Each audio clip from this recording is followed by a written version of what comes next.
ஓம் சைராம், ஜெய் சைராம். என் அன்பின் பிரியமே, உன்னை நினைத்து நான் கவலைப்படுவதா அல்லது வருத்தப்படுவதா? நீ என்னை பார்க்கும்போது கண்ணில் ஆனந்தமும் மனதில் வேதனையும் தெரிகிறதே.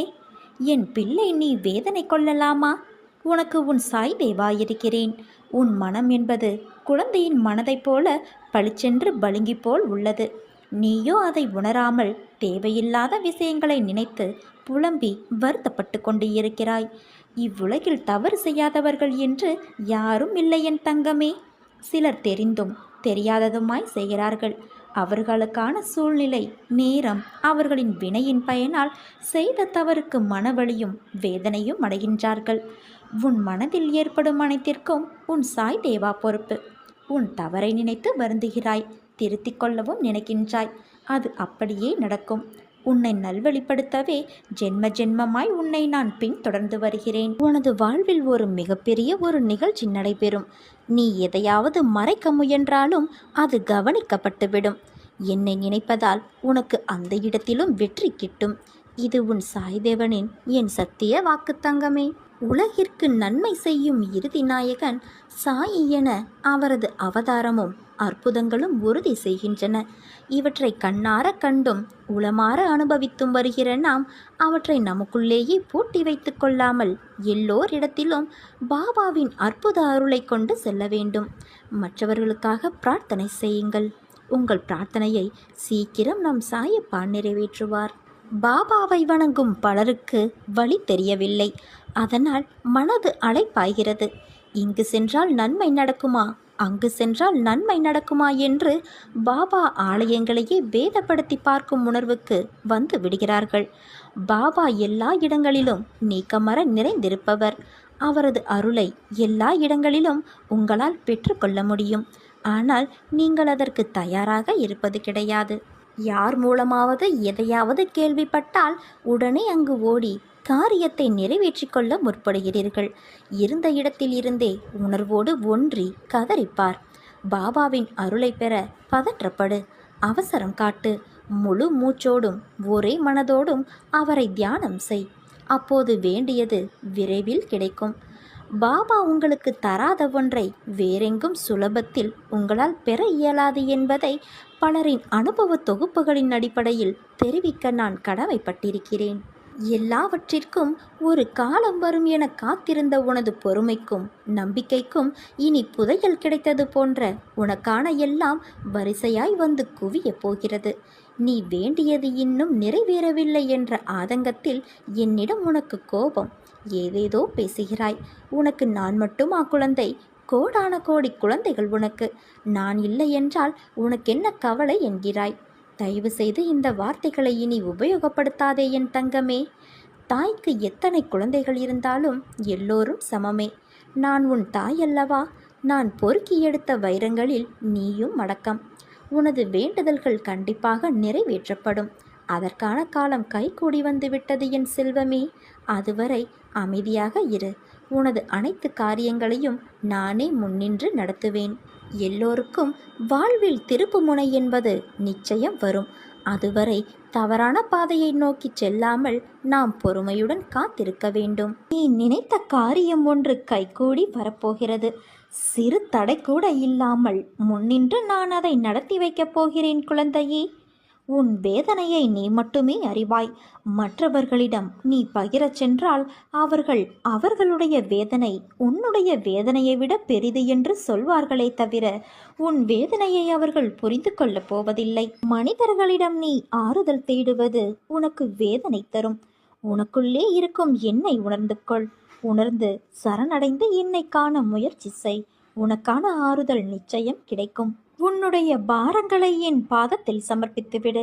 எதற்காகவும் கலங்காமல் தைரியமாக இரு. வெகு நாட்களாக நிறைவேறாமல் இருக்கும் காரியம் கைகூடி வரப்போகிறது. நீ துயரத்திலிருந்து விடுபட போகிறாய். வீணாக வருத்தப்படுவதை தவிர்த்து விடு. உன் வாழ்க்கைக்கு நானே பாதுகாப்பு. ஒரு நல்ல வாழ்க்கையை நான் உனக்கு அளிப்பேன் என் குழந்தையே. வருத்தப்படாமல் பொறுமையாக இரு. கர்மவினையை இப்போது நீ அனுபவித்து வருகிறாய். பல இழப்புகள், உறவுகளிடத்தில் அவமரியாதை, பல எதிர்ப்புகள், அனுபவித்த கஷ்டங்களை சொல்ல வார்த்தைகள் இல்லை. உன் வாழ்க்கையை நிர்ணயிக்கப் போவது நான். உன் வாழ்க்கை தரத்தை மாற்றியமைப்பது என் பொறுப்பு. உன் வம்சாவளி நன்றாக செழிக்கப் போகிறது. அந்த தருணத்தில் உனக்கு அள்ளி அள்ளி தரப்போகிறேன் குழந்தையே. எதுவும் நிரந்தரமில்லை. எதையும் வெளிக்காட்டாமல் இருக்கும் உனது நற்குணம் எனக்கு பிடித்திருக்கிறது. உன்னை பாதுகாத்து கரை சேர்ப்பது என் பொறுப்பு. தன்னம்பிக்கையை மட்டும் இழந்து விடாதே. நான் இருக்கிறேன். உனக்கான இலக்கை நோக்கி போய்கொண்டே இரு என் குழந்தையே. உனக்கு துணையாக நான் இருப்பேன். உன் கஷ்ட காலங்கள் முடிவுக்கு வந்துவிட்டது. நீ இழந்த அனைத்தும் உன்னிடம் வந்தடையும் நேரம் வந்துவிட்டது. இந்த கடந்து போன கடினமான நாட்களிலும் என்னை மறவாமல் எனக்கு அன்போடு அமுது படைத்த உன்னை நினைத்து என் கண்களில் கண்ணீர் அருவியாக பெருகுகிறது. நான் வணங்கும் தெய்வம் நீ இருக்க எனக்கென்ன துன்பம் வந்துவிடும் என இருந்த உன்னுடைய வாழ்க்கை மற்றவர்களுக்கு உதாரணமாக போகிறது. நீ விதைத்த நல்ல செயல்கள் என்ற விதைகள் விருட்சமாக வளர்ந்து விட்டது. அது கனி கொடுக்கும் காலம் மிக அருகில் என் குழந்தையே. அதை என்னோடு சேர்ந்து ருசிக்க நீ தயாராக இரு. உன் குடும்பம் என்றும் சீரும் சிறப்போடு என் ஆசிர்வாதத்தில் வாழையைப் போல குலை தள்ளி தலை தோங்கும். என்னுடைய பிள்ளைகளை நான் என்றும் கவலைப்பட்டு கொண்டே இருக்க விட்டு விடுவேனா? நான் இருக்கிறேன். நம்பிக்கையோடு இரு. உன்னை என்றுமே கைவிட மாட்டேன். நீ சந்தேகமோ கேள்வியோ இல்லாமல் நமக்கு எது சிறந்ததோ அது நிச்சயம் நம்மை வந்து சேரும் என்ற எண்ணத்தை வளர்த்துக்கொள். நீ உன்னுடைய துன்பமான காலங்களை கூட புன்னகையோடும் தளராத நம்பிக்கையோடும் எதிர்கொண்டு பார். உன்னுடைய தடைகள் அனைத்தும் வெற்றிப்படிகளாக மாறும். அதை பின்பற்றுவது சிறிது கடினமான ஒன்றுதான். ஆனால் அதை முயன்றுப்பார். உன் துயரங்கள் அனைத்தும் காணாமல் போகும். என்னை மீறி எதுவும் நடக்காது. உன் நிழலாக நான் இருக்கிறேன் என் குழந்தையே. என் வார்த்தைகள் மீது நம்பிக்கை வைத்து செயல்படு. மீதியை நான் பார்த்துக்கொள்கிறேன். உன்னுடைய எந்தெந்த வேண்டுதல்கள் நிறைவேறும் என்று நான் குறிப்பாக உணர்த்தினேனோ அந்த வேண்டுதல்கள் ஒவ்வொன்றாக இனி அடுத்தடுத்து நிறைவேறும். உன்னுடைய சில வேண்டுதல்களில் மாற்றமும் நிகழ்ந்து அதை நீ ஏற்றும் கொண்டு விட்டாய். நீ புரிந்து கொண்டாய் நான் உனக்கு செய்வதெல்லாம் நல்லது என்று. நிச்சயமாக உனக்கு நான் நல்லதையே செய்வேன் என் பிள்ளையே. நீ மகிழ்ச்சியோடு இரு. உனது நீண்ட நாளைய போராட்டத்திற்கு நிறைவு காலம் வந்து விட்டது. உன் தியாகத்திற்கான பலனை இனி தாராளமாக நீ அனுபவிக்க இருக்கிறாய். கண்ணீரோடு காத்திருந்த நீ இனி மனநிறைவை பெறப் போகிறாய். உன் பொறுமையும் நம்பிக்கையும் என் திருமுன்னர் மதிக்கப்பட போகிறது. நான் பலனோடு வருகிறேன். அதுவரை பத்திரமாக உன் மனதை பாதுகாத்து பக்குவப்படுத்திக்கொள். இதுவரை இருந்த பொறுமையும் நம்பிக்கையும் உன்னோடு எப்போதும் பத்திரமாக இருக்கட்டும். இதோ அவர் சொன்னார் இவர் சொன்னார் என்று நம்பிக்கையில் யாரையும் தேடி ஓடாதே. ஒருவரிடம் ஓடி அதன் மூலம் பிரச்சனை தீர்ந்தது என்று நினைக்காதே. அந்த நேரத்தில் அந்த விளைவுக்கான முடிவு வந்தது என்பதை தெரிந்து கொள் என் குழந்தையே. நீ அங்கு ஓடி இருக்காவிட்டாலும் அந்த பிரச்சனை தீர்ந்துதான் இருக்கும். காரணம் உன் கூடவே நான் தானே இருக்கிறேன். உன் கஷ்டம் முடிவுக்கு வருகிறது குழந்தையே. உன் வாழ்வில் நீ விரும்பிய நிம்மதி உனக்கு கிடைக்கப் போகிறது. கவலைப்படாதே. நான் உன்னோடு என்றும் என்றென்றும் இருப்பேன். உன் உள்ளத்தில் கொட்டி கிடக்கும் பிரச்சனைகளை எல்லாம் எண்ணி பார்க்கும்போது இந்த அகில உலகத்தை விட அல்லவா பெரிதாக இருக்கிறது. உன்னை புரிந்து கொள்ளாதவர்கள் மத்தியில் அவர்களுக்காக உன்னை கரைத்து கொண்டு வாழ்க்கையை நடத்துகின்ற உன்னை நினைத்து நான் பெருமிதப்படுகிறேன். நாள்தோறும் சிக்கல்கள், குடும்பத்தில் பிரச்சனை, நிராகரிப்பு, வேலைப்பளு, மன உளைச்சல் என நீ படும் அவஸ்தைகளை பார்க்காத இவர்கள் உன் மீது பொறாமைப்படுகிறார்களே. எப்போதும் உன் விருப்பம் போல செய். உரிமையோடு என்னை வணங்கி என் மீது உன் அனைத்து பாரத்தையும் போடு. நான் உனக்காக எந்த வதையையும் தாங்கிக் கொள்வேன். உன் பிரச்சனைகளை பார்த்து நான் மெழுகை விட மேலாக உருகி கொண்டு இருக்கிறேன். என் கண்களிலிருந்து ஆராய் பெருகும் சூடான நீரினால் உன் கர்ம வினைகளையெல்லாம் நான் கழுவி கொண்டு இருக்கிறேன். யாரை பற்றியும் எதை பற்றியும் கவலைப்படாதே. உன்னிடம் கை நீட்டி வாங்கும் அளவுக்கு உன்னை வைத்திருப்பேனே தவிர நீ அவர்கள் வீட்டு வாசலில் இனியும் நிற்குமாறு நான் வைத்திருக்க மாட்டேன். விரைவில் உன்னை தேடி அவர்களை வர வைக்கின்றேன்.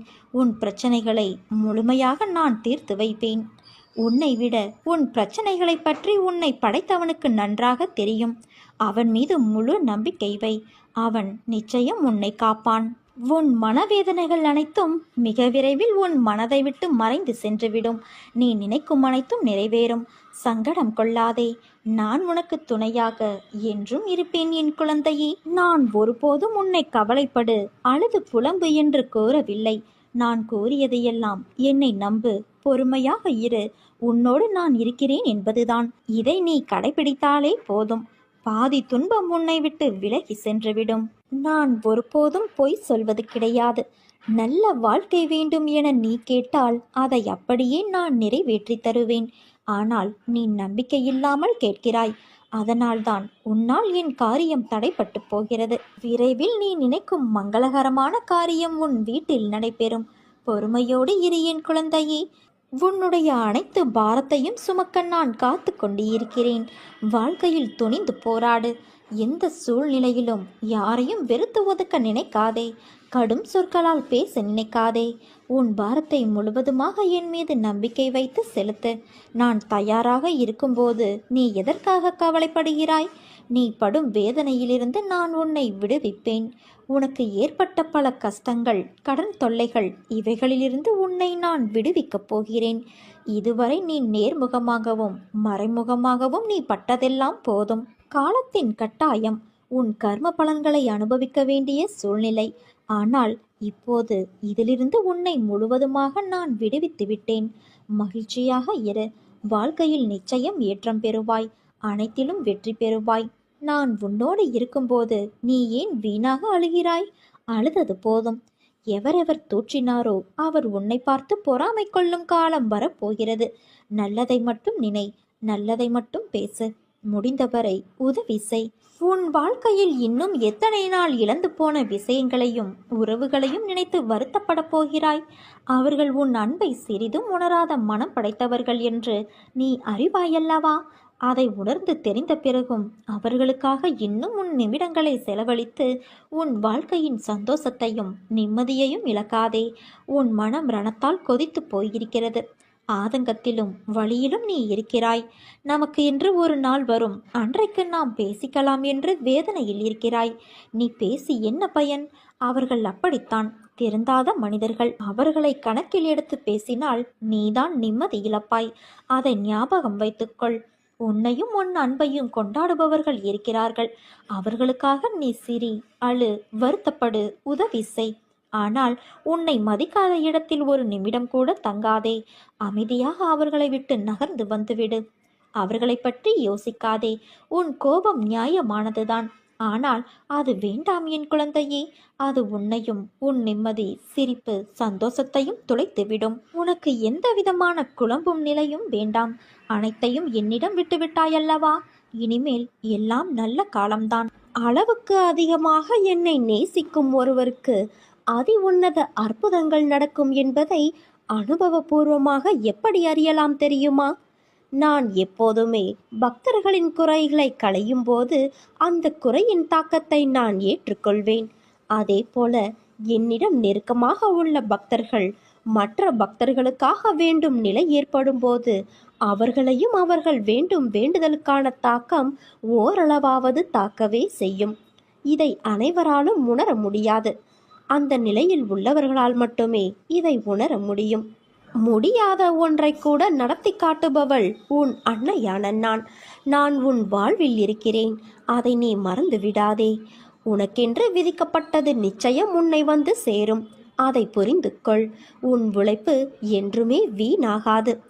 வாழ்வில் லட்சியத்தை அடைய வேண்டும் என்ற எண்ணமும் பொறுப்பும் கண்டிப்பாக இருக்க வேண்டும். அதே சமயம் எதையும் ஏற்றுக்கொள்ளும் பக்குவமும் அவசியம் வேண்டும். இந்த வாழ்க்கையே எனக்கு வேண்டாம் என்று சொல்லும் அளவிற்கு அனுதினமும் ஏதாவது ஒரு கஷ்டம் எனக்கு மட்டும் வந்து கொண்டே இருக்கிறது என்று புலம்பாதே. நான் உனக்கு பலமுறை கூறிவிட்டேன். இந்த உலகில் உள்ள அனைவருக்கும் இது போன்ற நிகழ்வுகள் நடந்து கொண்டுதான் இருக்கிறது என்று. உன்னுடைய பலத்தை நீயே நம்பவில்லை என்றால் வேறு யார் நம்புவது? நம்பிக்கையோடும் மன தைரியத்தோடும் நிதானமாக யோசித்து செயல்படு. உன் காரியம் நிச்சயம் கைகூடும். நிகழ்காலம் உனக்கு கடினமாக இருந்தாலும் இது நிரந்தரம் என்று நினைத்து கொள்ளாதே. நிலைகள் மாறும், காலம் மாறும். உன் அன்னையான நான் நிச்சயம் மாற்றுவேன். நீ எல்லா செல்வ வளங்களையும் பெற்று நல்ல பெயரோடு நிம்மதியான வாழ்க்கையை வாழ்வாய் குழந்தையே. கலங்காதே. உன் அன்னையான நான் உன்னோடு நிழலாக எப்போதும் இருப்பேன். உன் எல்லா சூழ்நிலைகளிலும் நான் துணை நிற்பேன். என் வார்த்தைகள் மீது நம்பிக்கை வைத்து செயல்படு. நல்லதே நடக்கும். வரும் காலம் உனக்கு நிச்சயம் சிறப்பாக இருக்கும். உன்னை நான் கரை சேர்க்கத்தான் இங்கு சில நிகழ்வுகளை நடத்தி கொண்டு இருக்கிறேன். அதை புரிந்து உன் வேலையை நீ சரியாக செய். அலட்சியமாக இருக்காதே. உன்னிடம் முன்னேற வேண்டும் என்ற எண்ணமாகத்தான் இதுவரை இருக்கிறது. அதை நீ உன் செயலில் செய்யாமல் இருக்கின்றாய். எல்லாம் உன் வசம் வரும் காலத்தை நீ நெருங்கிவிட்டாய் குழந்தையே. இந்த நேரத்தில் உன் மனதில் வேறு எந்தவிதமான அலட்சியமான எண்ணங்களுக்கும் இடம் கொடுக்காதே. உன்னை நான் வாழ்வில் உயர்த்தி நடத்தத்தான் இங்கு உனக்கான நேரத்தை தர போராடுகிறேன். என் பிள்ளை பொறுப்பாளியாய் அவரவர் வாழ்க்கையில் இருக்க வேண்டும் என்பதுதான் என் எண்ணம். உன் அலட்சிய போக்கை தூக்கி வெளியே எறி. உன் வாழ்க்கையில் நிச்சயம் நீ வெற்றி பெறுவாய். யாரையும் உடலாலும் மனதாலும் காயப்படுத்தாதே. இன்று நீ பலம் மிக்கவராக இருக்கலாம். ஆனால் நினைவில் வைத்துக்கொள், காலம் உன்னை விட பலம் மிக்கது என்று. உன் கவலைகள் அனைத்தும் தீரப்போகிறது. என்னிடம் ஆத்மார்த்தமாக இணைந்து முப்பொழுதும் என் நாமத்தை உச்சரித்து வா. உன் வாழ்வில் இயக்கத்தில் நானும் சூட்சமமாக உன்னுடனே பயணம் செய்வேன். சிலருடைய மாற்றத்தாலும் ஏமாற்றத்தாலும் என் அன்பு குழந்தை வலியை தாங்கிக் கொண்டு வருகிறது. கூடிய விரைவில் அந்த மாற்றம் அனைத்தும் உன் வாழ்க்கையில் மகிழ்ச்சியாக மாற்றி கொடுக்கப் போகிறேன். தைரியமாக இரு என் தங்கமே. மற்றவர்களுக்கு நல்ல எண்ணத்தோடு நன்மைகள் செய்தாலும் உன்னை எல்லோரும் சுயநலவாதி, சந்தர்ப்பவாதி என்று கூறுகிறார்கள். ஆனால் உன்னை சுற்றியுள்ளவர்கள்தான் சுயநலத்திற்காக உன்னிடம் பழகுகிறார்கள். தவறு செய்பவர்கள் அவர்கள். ஆனால் கெட்ட பெயரோ உனக்கு வந்து சேர்கிறது என்று வருந்துகிறாயல்லவா? கவலை கொள்ளாதே, வருந்தாதே. சுயநலம் கொண்டவர்கள் என்று யாரையும் இங்கு குறிப்பிட்டு கூற முடியாது. ஏனென்றால் இன்று நன்மையாக உனக்கு தெரியும், அவர்களின் செயல்கள் நாளை தவறாக தெரியும். அதற்காக அவர்களின் செயல்களையும் நம்பிக்கை துரோகத்தையும் நான் சரியென்று கூறவில்லை. இங்கு வாழும் எல்லோருக்கும் ஏதாவது ஒரு எதிர்பார்ப்பு இருந்து கொண்டேதான் இருக்கும். அதை மனதில் நினைத்து கொண்டு செயல்களை செய்தால் மற்றவர்களுக்கு அந்த செயல்கள் மன உளைச்சலையும் வருத்தத்தையும் தரும். சுயநலவாதிகளாக இருப்பவர்களை விட அவர்களை தவிர மற்றவர்கள் யாருக்கும் நல்லது நடக்கக்கூடாது என்று நினைத்து செயல்படுபவர்களே மோசமானவர்கள். இவ்வுலகில் வாழ்பவர்கள் எல்லோருடைய உயர்வும் மேன்மையும் வீழ்ச்சியும் மாற்றியும் அவரவர்களுடைய வார்த்தைகளிலும் செயல்களிலும் தான் குடியிருக்கிறது. அதை வைத்துதான் நீ அவர்களிடம் நட்பு கொள்வதா வேண்டாமா என்று முடிவெடுக்க வேண்டும். உனக்கு நம்பிக்கை துரோகம் இழைத்தவர்களை பற்றி நீ கவலைப்படாதே. இவ்வுலகில் என்றுமே நேர்மையாகவும் உண்மையாகவும் வாழ்பவர்களுக்கு தீங்கு விளைவிக்கும் வகையில் செயற்புரிபவர்களுக்கான வினை பெரிது. தாமதமானாலும் அவர்கள் நிச்சயம் அதற்குரிய பலன்களை அனுபவித்தே ஆக வேண்டும். இது உனக்கும் பொருந்தும். அதனால்தான் எதை செய்வதற்கு முன்பும் ஒரு முறைக்கு பல முறை யோசித்து செயல்படு என்று சொல்கிறேன்.